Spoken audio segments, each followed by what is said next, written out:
트레비 분수에 왔습니다. 아이스크림이 3유로로 많이 올랐네요.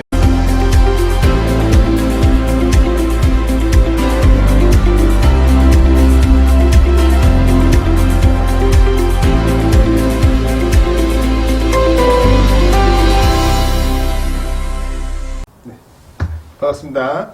자, 미스터리 TV의 미스터리. 작은 미스터리입니다.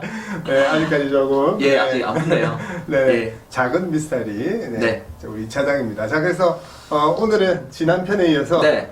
본편 1편 방송을 보고 반응이 매우 뜨거웠어요. 네, 찬반 논란이 많았었습니다. 네. 찬반 논란이 아니라 예.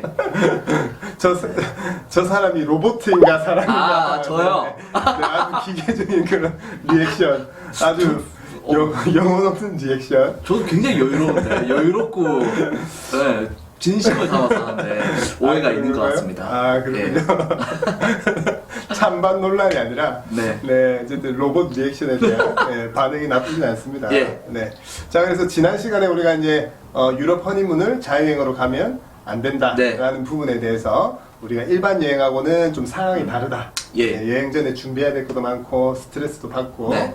그다음에 또 여행 출발 당일날도 그런 예식을 치rum으로써 예. 인생에 처음 겪는 경험이고 되게 좀 어떤 긴장된 하루를 보내고 그리고 우리 2차장께서 얘기를 한 것처럼 비행시간도 막 10시간 이상 예. 경유를 타면 20시간까지도 가야 되는 그런 상황이다 보니까 이제 일반 여행하고는 우리가 목적이 다르기 때문에 처음 유럽을 간다라는 전제하에 그냥 뭐 유럽 경험이 있으면 사실 뭐 자유여행 가도 괜찮죠. 근데 처음 간다라는 전제하에 그런 어떤 과정을 거치고 막상 갔더니 지난번에 시차로 인해서 이렇게 이제 힘든 부분들 음식도 그렇고 뭐 잠이 오기도 하고 체력도 다운이 되고 그런 상황들을 모두 다 이제 극복을 하고 이제 우리가 여정을 해야 되는 거죠. 네, 맞습니다. 네네. 그리고 이제 뭐 지난번에 그 시차 얘기하면서도 그런데 결국 새벽 2, 3시에 일어나면 멀뚱멀뚱 결국은 이제 영화도 좀 다운 받아야 되고 미리 그다음에 책도 좀 가져가야 되고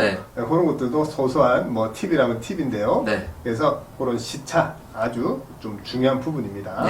자, 그런 식으로 해서 오늘은 지난번에 언급했던 것처럼 우리가 특히 이제 유럽 같은 경우는 그런 변수들이 많은데 이거는 그냥 기본적인 여행을 하면서 팁이라고도 얘기를 할 수가 있는데 일단 원체 이제 소매치기들이 많아요. 예, 엄청납니다. 그죠? 물론 이제 미스터리도 이탈리아에서 한 10년 정도 살면서 가이드 생활도 했지만 물론 이제 그런 관광객들에게 강력 범죄는 아니지만 그렇죠. 그런 이제 그 흔히 우리가 잡범이라고 하죠. 그런 소매치기나 어쨌든 도난, 분실 이런 것들이 이제 번번이 이루어지고 있는데 이런 상황의 경우는 어떻게 좀 대처를 해야 되나요?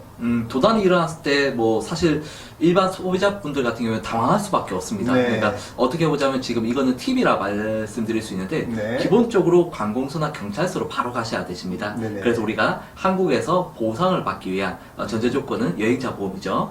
보험으로 대체를 받기 위해서는 우리 경찰서에 가셔서 폴리스 레포트 또는 등등의 관공서에서 제공하는 서류로 가능합니다. 근데 중요한 거는 이게 시간과 언어의 장벽이 부딪힙니다. 그죠. 그래서 한국에서도 그런 민원 처리가 굉장히 뭐 한국에서는 민원 처리가 굉장히 빠른 편이지만 엄청나게 빠른 거예요. 물론 또 그런 도난이 있어서 이렇게 오지도 않지만 유럽 같은 경우 특히 뭐 이탈리아나 요즘 파리도 좀 심각한데 굉장히 그런 사례들이 많다 보니까 이미 경찰서를 가면 그런 수요들로 인해서 사람들이 굉장히 이미 많아요. 그러다 보면 거의 뭐 3시간에서 반나절 정도는 우리가 시간을 할애를 해야 되는 그런 상황이죠. 그 다음에 얘기한 대로 그 리포트가 있어야지만 한국에서 보상을 받죠. 보상을 또 받을 수 있기 때문에 그래서 이런 것들이 하나의 팁이자 그런 변수라고 말씀드릴 수가 있고 두 번째로 일단 뭐 분실을 뭐 스마트폰이나 뭐 이런 카메라를 분실했으면 그런데 또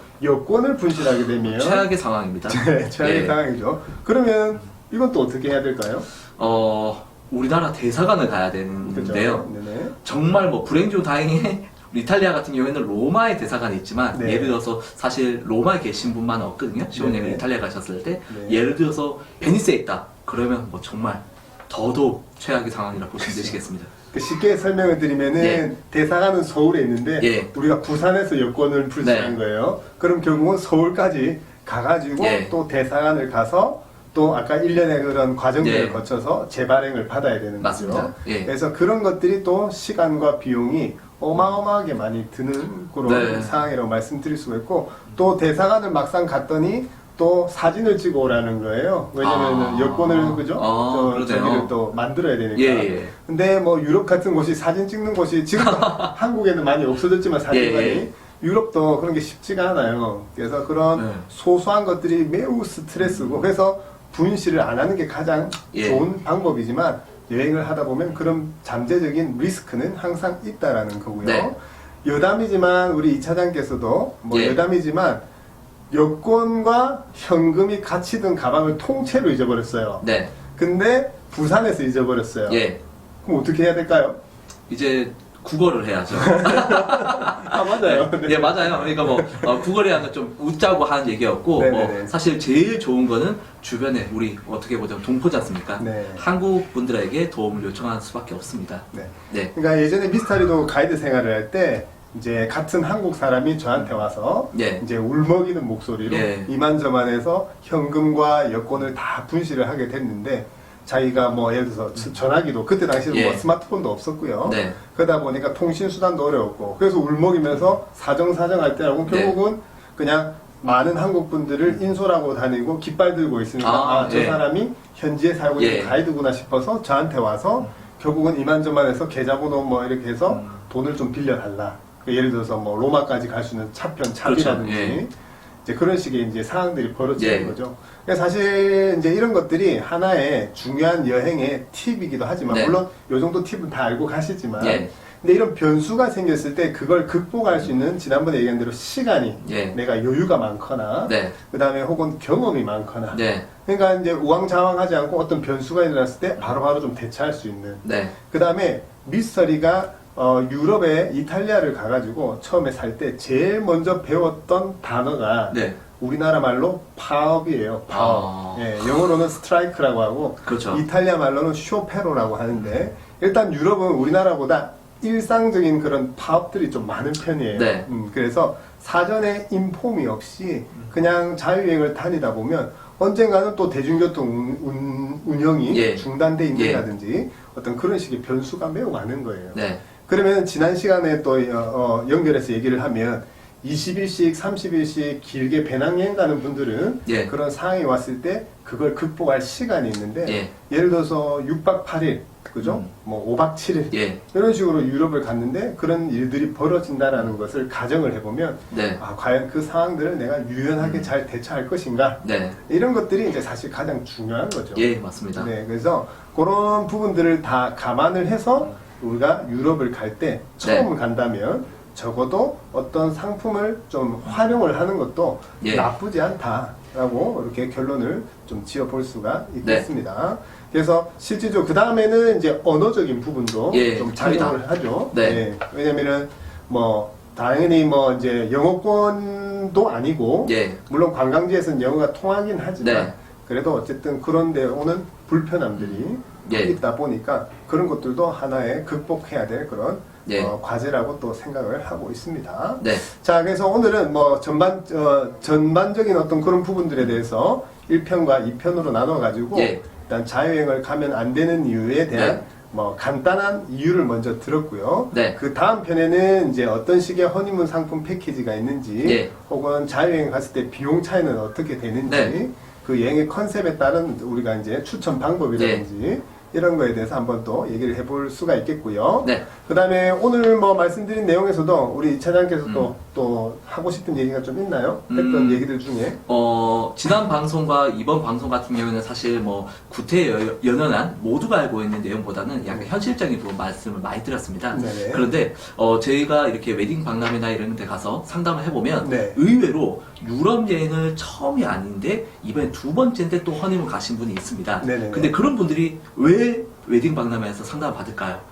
지난번에 가서 고생을 많이 하셨기 때문에 그게 대부분 자유여행 가셨던 학창 시절에 뭐 30일 또는 2달 좀 갔다 오신 분들인데, 신혼여행만큼은 편하고 네. 안전하고 우리가 그렇죠. 갔을 때 효율적인 시간을 얻기 위해서 여행사를 찾는 게 아닌가 싶습니다. 네네네. 예. 아, 좋은 지적이에요. 네. 우리 대본도 없음에도 불구하고. 네.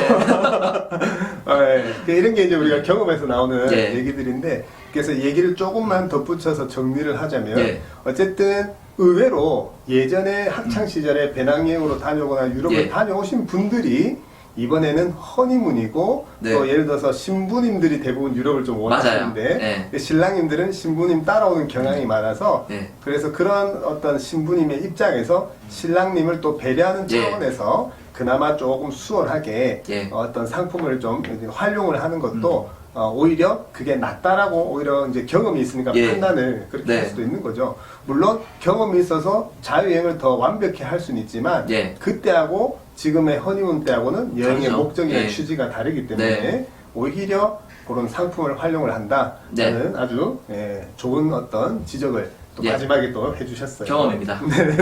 상담을 원체 많이 하니까요. 예. 그죠? 네. 그런 부분들입니다. 자, 그래서 오늘도 여기서 마무리 하도록 하고요. 다음 시간에도 또 중요하고 재밌는 주제로 해서 이렇게 또 인사를 드리도록 하겠습니다. 자, 오늘도 좀 로봇 리액션이었나요? 많이 더 여유롭게 마음이 두근합니다. 네, 너무 좋습니다. 네, 미스터리 TV의 미스터리. 작은 미스터리였습니다. 네, 감사합니다. 네.